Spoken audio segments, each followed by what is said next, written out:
परत अडकलं वाटतं. परत चुकलं. परत कागद फाडला, बोळा केला आणि खिडकीतून थांबा थांबा, अहो खिडकीतून फेकू नका, कचरा पेटीत टाका. यापेक्षा आधी पाटीवर सराव केला तर. पाटी पेन्सिल वापरायची लाज मानू नका. कोंडाळं भरूनही नगरपालिकेच्या गाडीने नेलं नाही तर आरोग्य खात्याला कळवायचं आणि कोंडाळं साफ करून घ्यायचं. त्यावर जंतुनाशक फवारून घ्यायची. लक्षात घ्या, ही जबाबदारी आपल्या प्रत्येकाची आहे. तळी, सरोवर, नद्या हे मानवाला वरदान आहे. या पाण्यात आपण कपडे धुतो. या कपड्याची घाण, साबणाचं पाणी सगळं पाण्यात मिसळतं.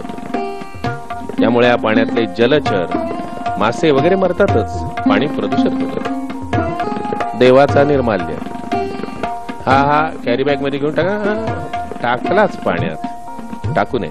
आंबा हा एक सदापर्णी वृक्ष आहे. याची उंची 15 ते 25 मीटर, घेर 4 ते 5 मीटर असा असतो. घुमटासारखा आकार असतो. साल जाड, गर्द, करडी किंवा काळपट असते.